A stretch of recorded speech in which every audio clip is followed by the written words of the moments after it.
Hello YouTube, welcome to Sunday in the shop. It is about noon. It is a wonderful 55 degrees out with the sunshine. It's been about 2 weeks with rainy days. So this is the first sunshine I've seen in almost 2 weeks.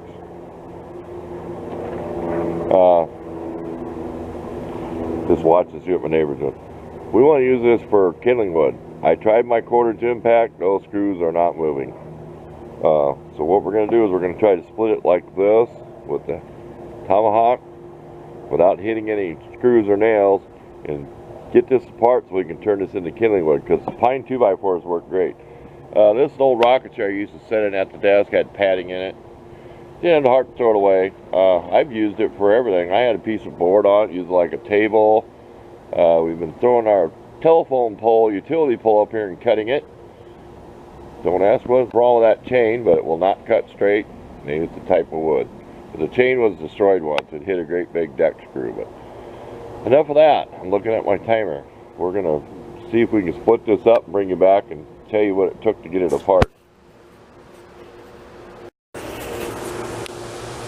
Okay, we've hit it about a dozen times. We can stir it up on end and try splitting it on either end. This is kind of damp, the wood has been laying on the ground. Next is a circular saw. Just try to cut through this depth. Hope we don't hit a screw head. So we should have a carbide tip blade that we use just for that with our circular saw to cut up scrap wood. So we're off to doing that. We're going to chop in little bitty pieces. Like I said, we want this for kindling wood. Okay, we did go a little deep there. We hit a screw there and almost hit one here. Can you believe that? Trying to go in between these. Whoever built these, I should have known that's what they did. And that's using the pick part of the tomahawk too. Splitting it, getting that off there. Pretty desperate for kindling wood, but it's worth it. So we'll keep going at this. And there you go. We use that to pry it with and everything. You see where the screws are bent? We use it to pry it up off there, split it, chop it. I gave $2 for this saw at a rummage sale. Had a brand new plywood blade in it. And it's what I used to build the shed back in 2011. So had this 7 years and used it all the time. I have cut up many a boards for scrap wood with this and do not care what happens to it. Whatever brand of carbide blade. Didn't seem to affect it when I hit that screw. I've cut through nails with it before. There you go. Let's go do something else. We'll get the stove going first. Now that's a fire. That's that 2x4 utility pole. You can tell that up there. It is kind of nasty to burn. I would not do this in your house, out here in the shop. It is kind of stinky, but that's why we're going to get the door shut here real quick. Okay, we're going to restore a couple tools today. We don't feel like doing anything strenuous. It is Saturday when I make this. We're going to try to do something where this is chipped. Get up closer. If we can, oh well. Pair of fencing pliers. Now they make two different kinds. They make a big kind with a hook on it for prying out staples. These work good. I had them sharpened up once. They work good for cutting wire. Here's the wire cutters in this groove. We can get it apart. They're pretty rusted. And this is what you get. They've been laying around. I found them in my old shop. They could have been laying on the floor or somewhere in a rusty old bucket of junk. But we're just going to wire brush. We're not going to probably use at all our scrubby pad buffer thing. Just a wire brush.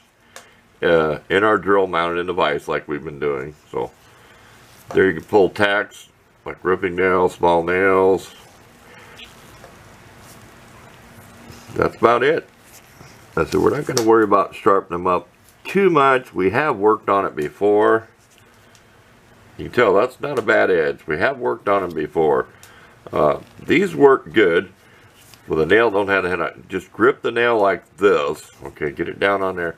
Don't cut, and then do that and pull a nail out where the head's broke off. That's what I want them for. Scrapping pallets and stuff. Instead of vice grips, I've been using vice grips. The brand name is CT Company. We will get a Close up of this when the time comes. Jamestown, New York, made in USA. So we'll have a close up of that once it's cleaned up. Give you before and after. Okay, let's get busy. This, we have one more tool after that. So let's talk more work.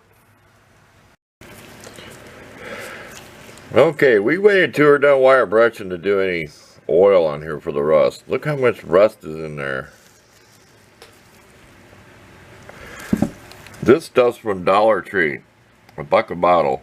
I like it because it leaves like a waxy coating, just like the cheap spray from Dollar General, Dollar Store, which WD-40 does not do. I have tested on tools and put in my toolbox. WD-40 on tools, they'll rust. The Dollar Store stuff didn't rust, and I am now testing this stuff. For $1 a can, I'll be buying another can of it. So, if we really want it slippery when we're done, we can spray a little bit of this in there, which we may. Works great on my knives, it's really slippery. So you've seen a video on that.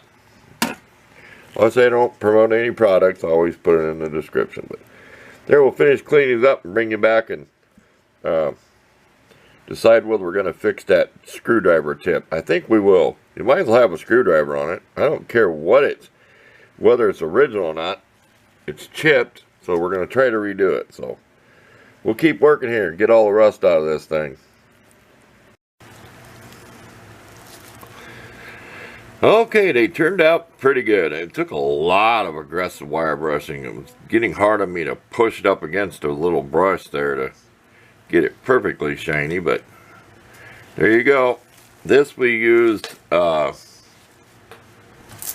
of these in the 4.5 inch grinder and kind of reshaped this and thinned it out. It's not good enough to be a screwdriver. It's still a little bit where the chip was, but I stopped before I got too carried away. So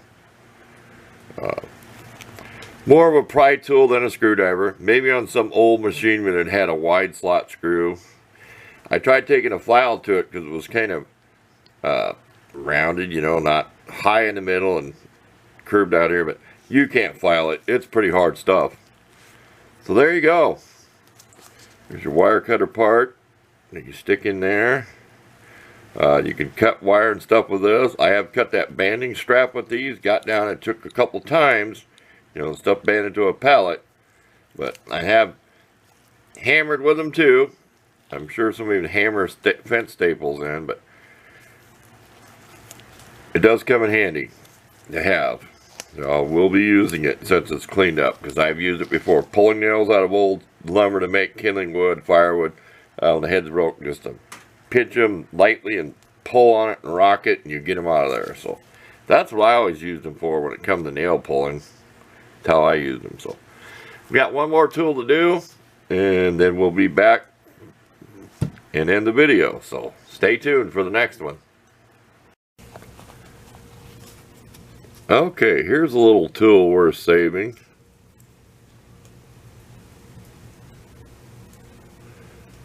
I will take a picture of that. I don't know what they did here. We're going to keep this little clip short. We're going to use our Dremel stones, diamond stones, so try to smooth that out. And down here there's a little bit of a smash in there. See it? Give me an up close view. I like this camera. Trying a different background here. See how that gets really red?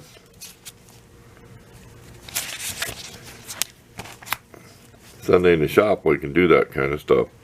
There you go. We're going to try to smooth that out without messing with that little ball bearing that keeps that on there. See how that doesn't go all the way?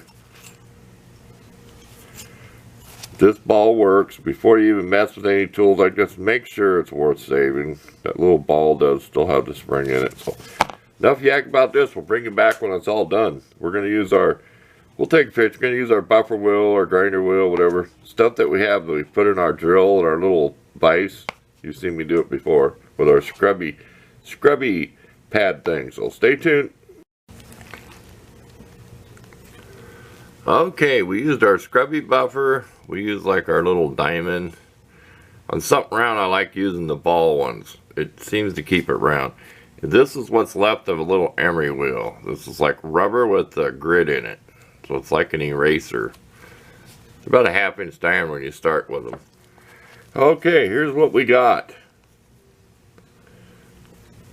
That was pretty pitted right there, but can somebody look this up and tell me what this cost? M&-5 made in USA. 1/4 inch. Better mention that. This 1/4 inch drive. Here's the worst end. See if we can get a little bit different color. There. That's the best I can do and the best I'm gonna do. I mean, it's a tool. I'd rather have an old beat up tool that's clean than something new and all greasy and grungy. You know, it works. And I'm not going to attempt to see if this pops off there. No, we're not going to do that. I suppose that it would. They do kind of spring a little bit, but I hope they don't, because I don't want to lose it. Maybe they don't spring. I could be wrong, don't quote me. I don't think they do. They're just mashed in there. Let's get it real close. Yeah, see, they're just more or less mashed in there. They're not like this one. This has a spring, and that's actually peened in there by a machine, probably stamped in there, but reminds me of a valve seat in an engine. I said, before you work on ratchets and stuff, make sure that part works or you're wasting your time. But there you go. Enough minutes on this project. We'll take a couple fancy pictures of it. So we're on to something else.